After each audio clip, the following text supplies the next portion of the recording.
First, the headlines. Healthcare Agency reaffirms commitment to universal childhood immunization.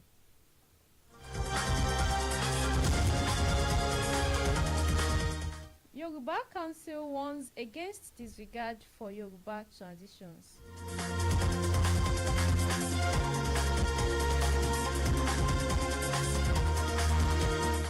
JAMB announces schedule for UTME mop-up examination. Now the news in full. National Primary Health Care Development Agency (NPHCDA) has reaffirmed its commitment to ensuring that every child in the country receives life-saving vaccines, declaring immunization a non-negotiable right of every child.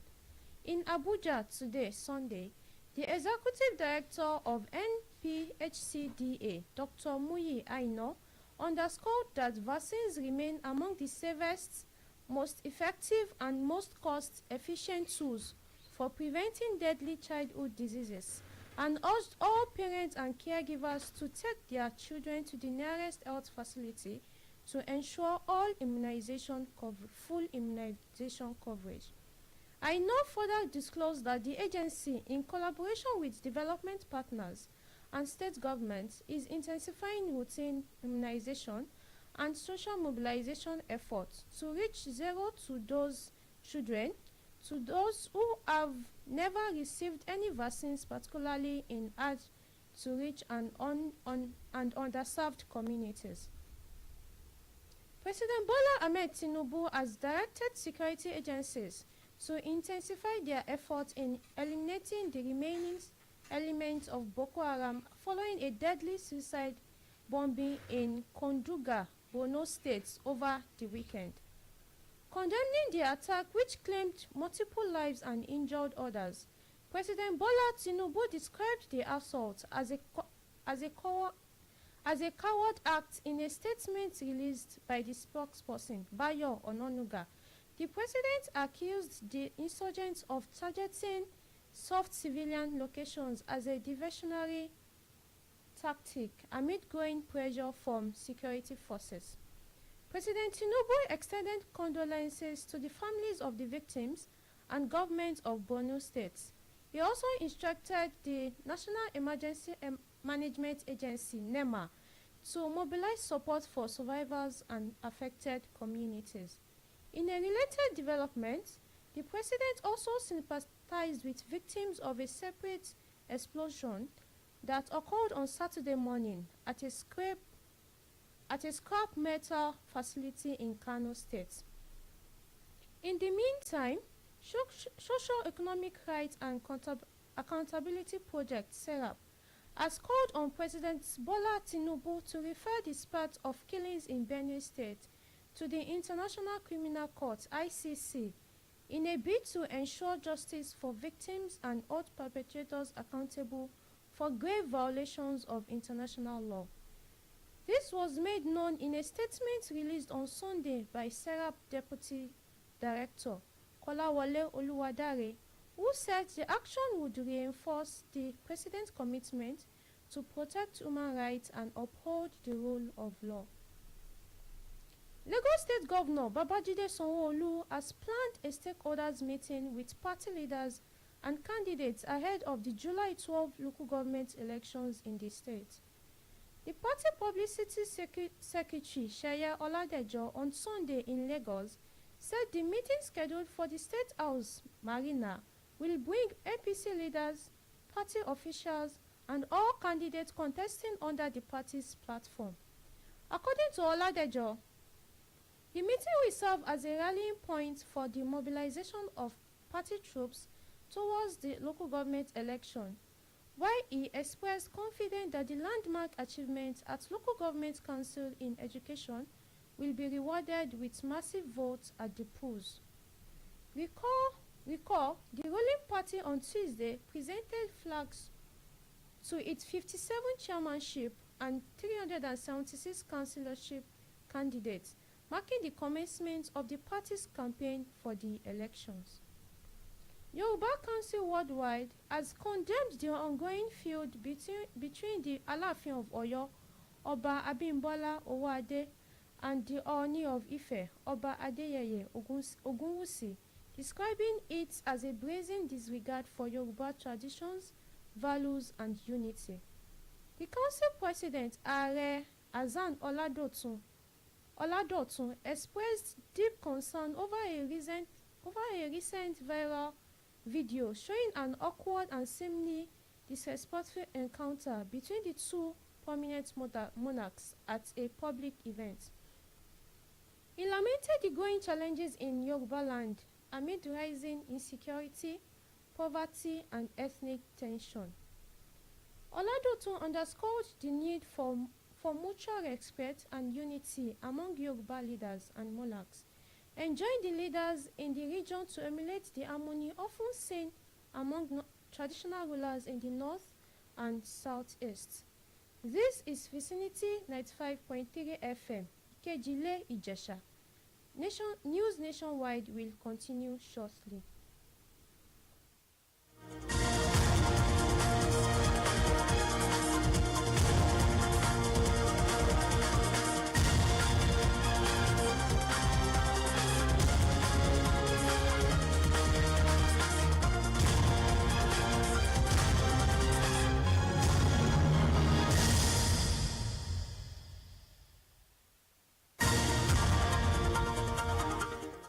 For news updates and live streaming, visit our website at vicinity953fm.com.ng. For breaking news around you, send an email at vicinitynewsroom@gmail.com or call 081 43 65 83 02. You can also follow us on Facebook, YouTube, and TikTok at Vicinity 95.3 FM. Now, the rest of the news. The Job Admissions and Matriculation Board has announced Saturday, 28 June, as the date for the conduct of the 2025 Unified Tertiary Matriculation Mop-Up Examination. JAMB's Public Communications Advisor, Dr. Fabian Benjamin, on Sunday disclosed a total of 96,838 candidates would be participating in the supplementary exam. For those who experienced biometric verification failures during the main UTME and candidates who were absent during the main and receipt examinations. Reiterating its commitment to transparency and fairness, assured the public that mop-up examination will be conducted under strict supervision, with special squad of invigilators and security personnel deployed to monitor the process. After it delisted 113 computer-based test centers found guilty of various infractions. National Drug Law Enforcement Agency (NDLEA) has arrested a 43-year-old female makeup artist, Adekoya Adebukola Mary, after 2.20 cocaine were discovered in her luggage. NDLEA's Director of Media and Advocacy, Femi Babafemi, today, Sunday, said its personnel received credible intelligence on Adekoya. Thereafter, was placed under surveillance. She was arrested during a checkpoint at the point of boarding a flight to India at the Muritala Muhammad International Airport, Ikeja, Lagos. Adekoya claimed she embarked on the trip for financial benefits under the pretense of going to India for surgery to remove a fibroid. A bit of sports. Nigerian Civil Aviation Authority (NCAA) said it is promoting a healthy and productive workforce through sporting activities.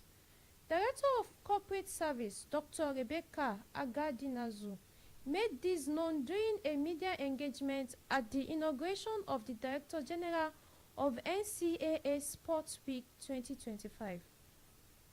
The event is the first in NCAA 25-year history to feature over 300 athletes from regional offices and headquarters competing in football, swimming, chess, table tennis, among other indoor games. The event, supported by the Director General of the NCAA, Captain Chris Najomo, is an initiative to promote unity, fitness, teamwork, resilience, and institutional pride across the authority. To end news nationwide, another look at the headlines.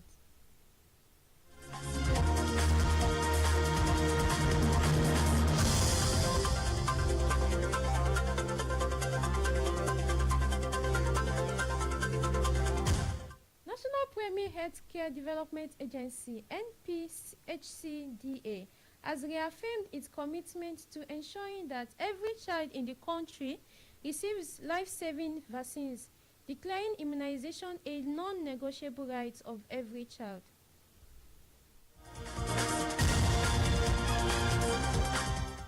We told you that Yoruba Council Worldwide has condemned the ongoing feud between the Aláàfin of Oyo, Oba Abimbola Owóadé, and the Ooni of Ife, Oba Adeyeye Ogunwusi, describing it as a brazen disregard for Yoruba traditions, values, and unity.